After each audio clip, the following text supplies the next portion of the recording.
Hello and welcome. My name is Monique Clements and I'm a Paediatric Occupational Therapist that currently works at the University of Newcastle. Part of my role at the University of Newcastle is to provide outreach services for Muswellbrook. I've been providing Paediatric Occupational Therapy services to Muswellbrook Public School since late 2017. For those of you that haven't worked with an occupational therapist before and are unsure of the role of an OT, I'm now going to explain to you what occupation is. So for occupational therapists, the word occupation means something much broader. For adults, we consider anything that occupies your time in a day as an occupation. There are 4 categories of occupation, such as self-care, which is things like eating, dressing, showering, anything you do to take care of yourself. Leisure, things you choose to occupy your time in a day with. Productivity, such as paid work or volunteer work. And sleep, because any parent will know that if you're sleep deprived, this will of course affect how you engage in your occupations for the rest of your day. So for students and children, it's very similar. There are also 4 areas of occupation. Self-care is the same and so is sleep. But instead of productivity, they have school occupations, including handwriting, cutting, colouring, drawing, reading, spelling, etc. They also have play instead of leisure. This is where students learn social skills and build relationships. I use play in my form of therapy. There are very different styles of occupational therapy. One of my main aspects that I use to motivate students to complete occupational therapy is the use of play or your child's interests.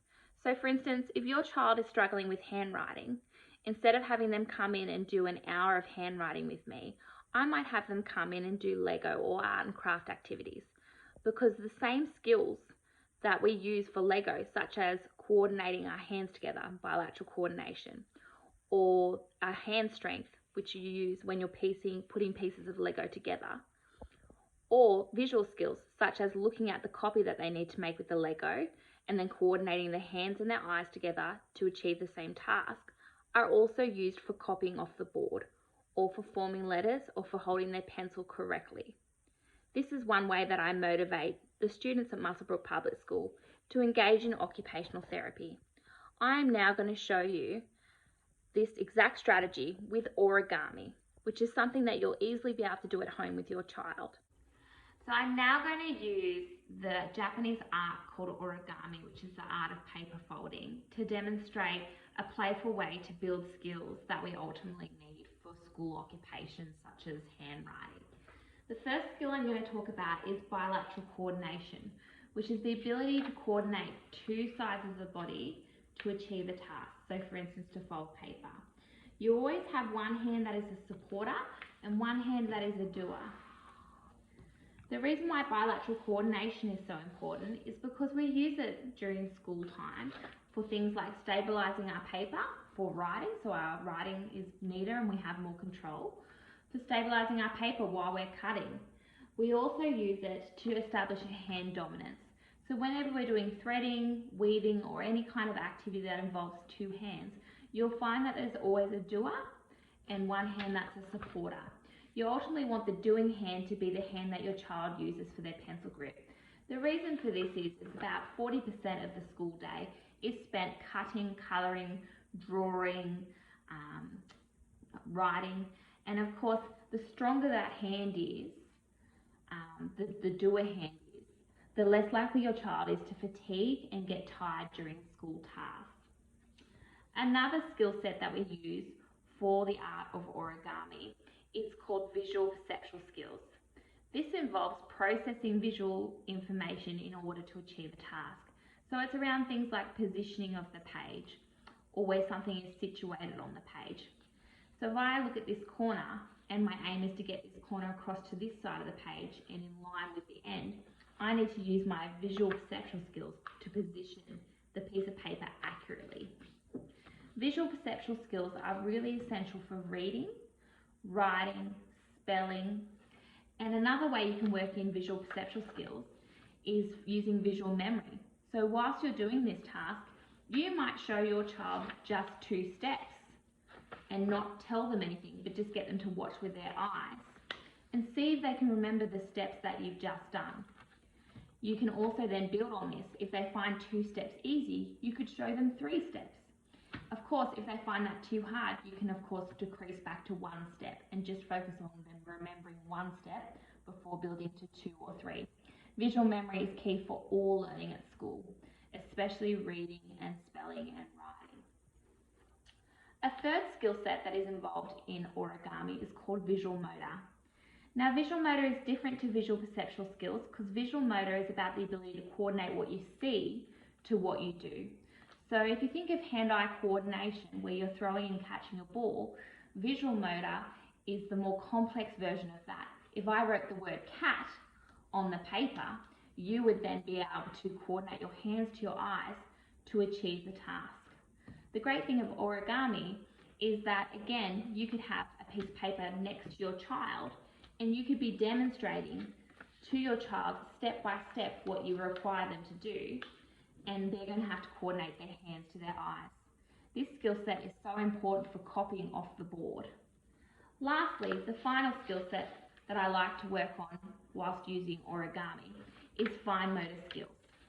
You can of course work on upper limb skills by using your whole hand, but if you're really wanting to target fine motor skills and build this muscle in the hand so your child has neater and lighter writing and can keep up with their peers at school, you want to encourage them to pinch whilst folding, or to use their thumb or one of these key fingers when they're creasing, because these are the 3 fingers that you're going to use when writing with a pencil. So the stronger this muscle is, the more they'll be able to write, the less tired they'll get, and the more control they'll have, so the neater their writing.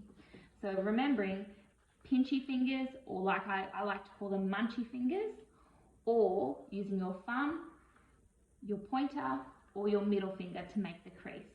And that is how we can utilize origami to build 4 different skill sets that go towards school occupations.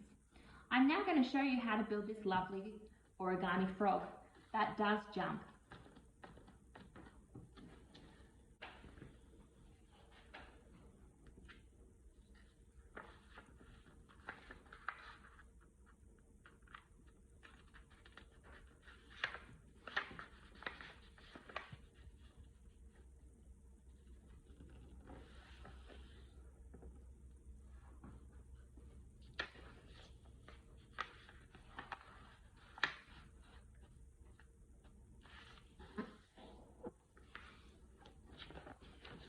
So now that you've got this nice folded crease cross, you can now put your finger in the middle and do a fold right in the middle of the cross.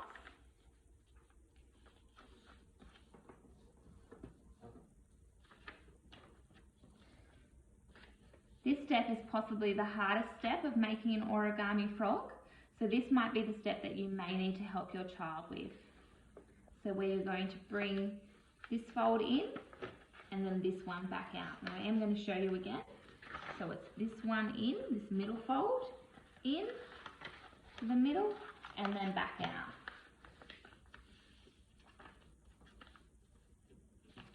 So now your origami should look like this before moving on to this next step.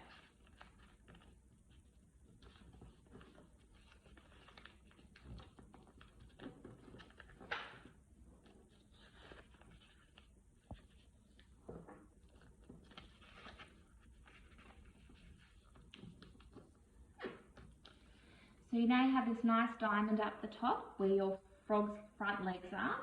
You're going to bring this bottom part all the way up to this nice diamond and turn it into a triangle instead and fold. And you want to do a nice fold back because this is what makes your frog jump.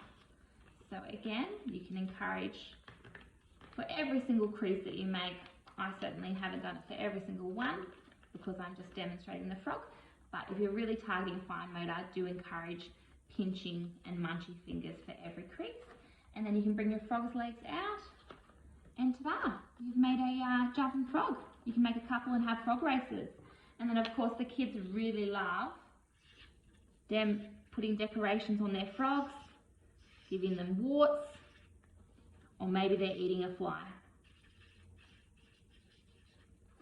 For future ideas on easy and harder versions of origami, depending on your child's age, please see the following website, which is www.origami-fun.com. Thank you.